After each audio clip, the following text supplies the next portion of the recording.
मिट्टी की सौंधी खुशबू और ठंडी हवा दिल को अजीब सा सुकून दे जाती है। जी हाँ दोस्तों, सुबह जब आँख खुली तो सामने का नज़ारा किसी जन्नत से कम नहीं था। बारिश की बूंदें, हरियाली की जादू और हवा में घुला सुकून, जैसे दिन की शुरुआत एक कहानी बन गई हो। इसी के साथ आपका स्वागत करता हूँ गोवा की और एक ब्लॉग में। जैसे ही बारिश रुकी, मैं सीधा रिजॉर्ट की प्राइवेट बीच की तरफ निकल पड़ा। बादल थोड़ा सा छट चुका था और सूरज की किरणें हल्की हल्की समंदर के पानी पर बिखर रही थी। किनारे पर बिखरते हुए सूरज की किरणें ऐसी चमक रही थी जैसे मानो कि समंदर के ऊपर किसी ने सोने की चादर बिछा दी हो।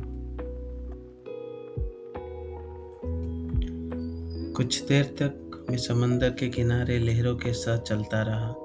हर कदम पर एक अलग सी खुशी महसूस होती थी, जैसे दिल को एक नया सुकून मिल रही हो।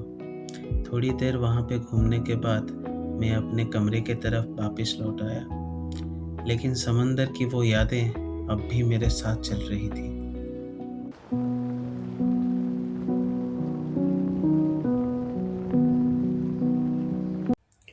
सच कहूँ, पहाड़ों और समंदर के साथ मेरा लगाव कुछ अलग ही है। जब भी मैं इन जगहों पर जाता हूँ, घंटों तक बस उनके साथ वक्त बिता देता हूँ और मुझे पता भी नहीं चलता। आज भी कुछ ऐसा ही एहसास था। चलिए, अब मैं आपको ले चलता हूँ अपने रिजॉर्ट के एक छोटे से टूर पर, क्योंकि ये कोची रिजॉर्ट मुझे सच में बहुत पसंद आया और मैं चाहता हूँ कि आपके साथ ये विजुअल शेयर करूँ।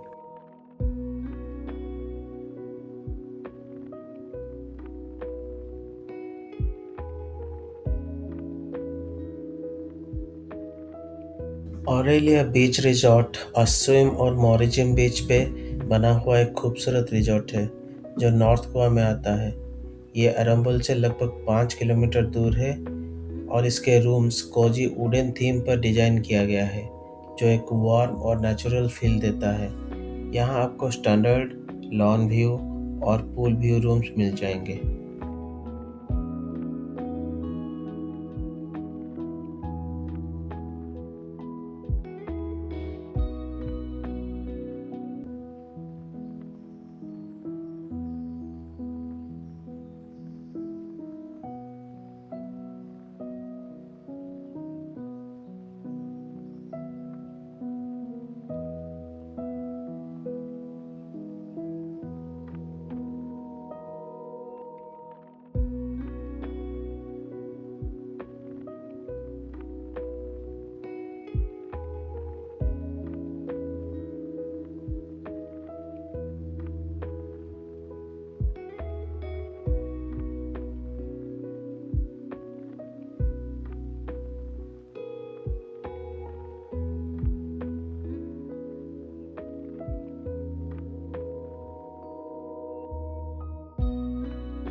यहाँ आपको सिंगल और डुप्लेक्स कॉटेजेस देखने को मिल जाते हैं। सिंगल कॉटेजेस की प्राइस डुप्लेक्स से थोड़ी ज़्यादा है और रिजॉर्ट के रूम टैरिफ सीजन के हिसाब से बदलते रहते हैं। मैंने यहाँ पे एक single lawn view cottage book किया था, जिसमें ब्रेकफास्ट और डिनर दोनों इंक्लूड थे।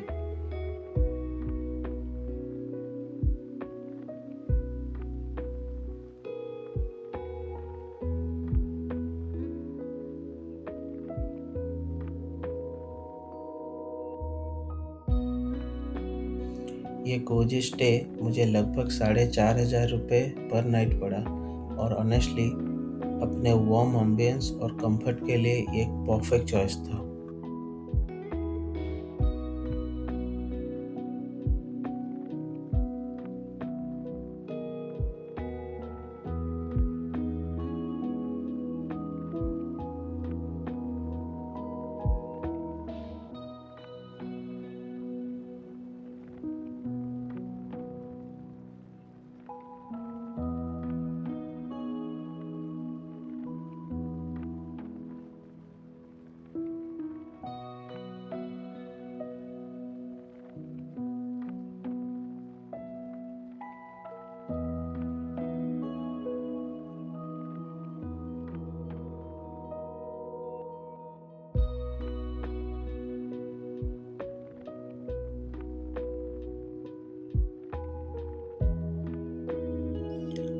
इस रिजॉर्ट की एम्बियंस और एमिनिटीज़ इसे और भी खास बना देती है।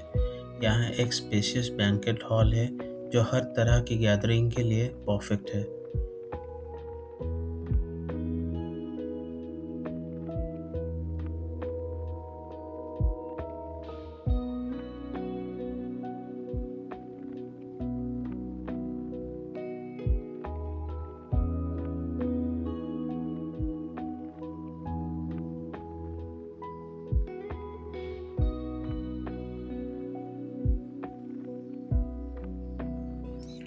रिजॉर्ट के अंदर एक सुंदर स्विमिंग पूल भी है जहाँ दिन भर आप रिलैक्स कर सकते हैं। ठंडी हवा के साथ पानी की हल्की सी चमक और आसपास की शांति, बस ऐसा लगता है जैसे वक्त थोड़ा रुक गया हो।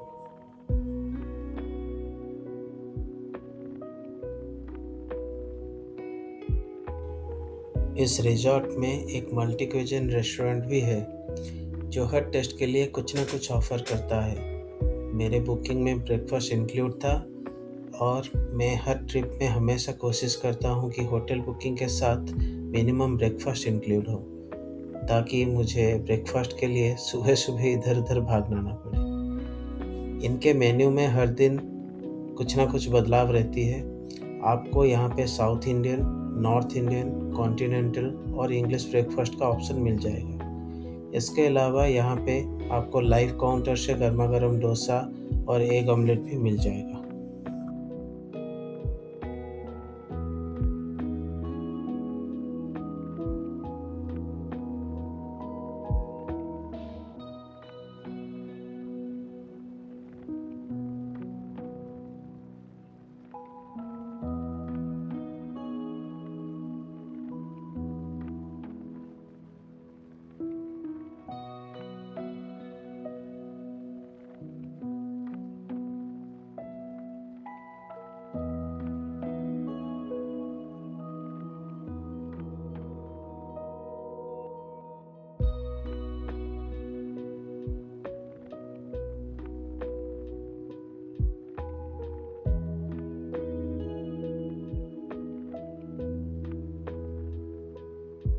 अपना ब्रेकफास्ट कंप्लीट करके मैं फिर से बीच पर आ गया, कुछ और सुकून के पल बिताने।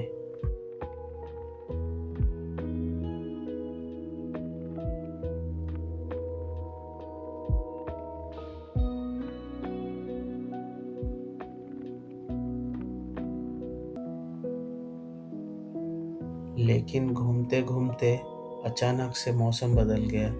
आसमान में काले बादल छाने लगे और तेज हवा चलने लगी। देखते ही देखते जोरों की बारिश शुरू हो गई।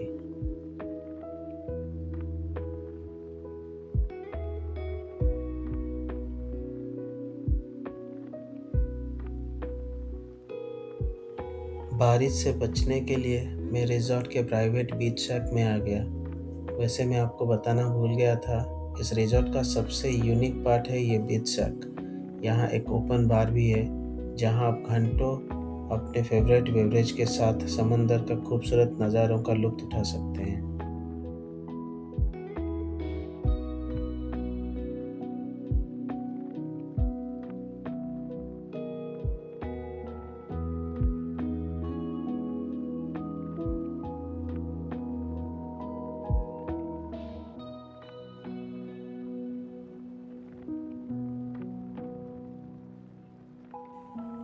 बीच पर कुछ पल बिताने के बाद मैं निकल पड़ा गोवा को मानसून में एक्सप्लोर करने। सच कहूँ तो बारिश के मौसम में गोवा बहुत ही खूबसूरत लग रहा था।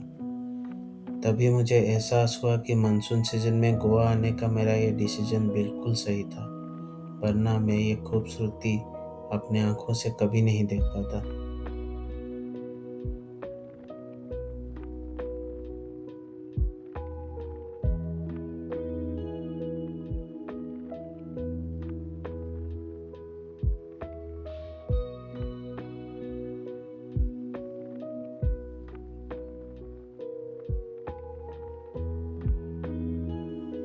पोर्चुगीज कल्चर के असर से गोवा की गलियों में हर जगह आपको बेकरी और कैफ़े नज़र आएंगे। मैं भी कुछ कैफ़े एक्सप्लोर करने निकल पड़ा। वहाँ की खुशबू, freshly baked patties, soft cakes और गर्मा-गर्म कॉफ़ी बस दिल को एक अलग सुकून दे रही थी। हर कैफ़े अपनी एक कहानी सुनाता है और उनके रस्टिक चार्म के साथ गोवा का मानसून और भी ज़्यादा मैजिकल लग रहा था।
बीच और कैफ़े एक्सप्लोरेशन के बाद मैं अपने रिजॉर्ट वापस आ गया। थोड़ी देर अपने कॉटेज में रिलैक्स करने के बाद मैं डाइनिंग एरिया में डिनर के लिए पहुंच गया। डिनर मेरे बुकिंग में इंक्लूड था। ऑर्डर देने की कुछ देर में ही खाना मेरे टेबल पे आ गया था और यहाँ के खाने में जितने भी डिशेस थे काफ़ी टेस्टी थे। रिजॉर्ट के सारे स्टाफ भी बहुत मेहनती और वेल बिहेव्ड हैं, जो हर मील को और भी प्लेजेंट बना देते हैं। डिनर ख़त्म करने के बाद मैं रिजॉर्ट के प्रीमाइसेस में थोड़ा घूमा और फिर अपने रूम पे वापस आ गया। आज का मेरा ये दिन यहीं ख़त्म होता है। उम्मीद करता हूँ आज का ये ब्लॉग आपको पसंद आया होगा। फिर मिलेंगे एक फ्रेश गोवा ब्लॉग के साथ। तब तक के लिए keep watching and stay connected.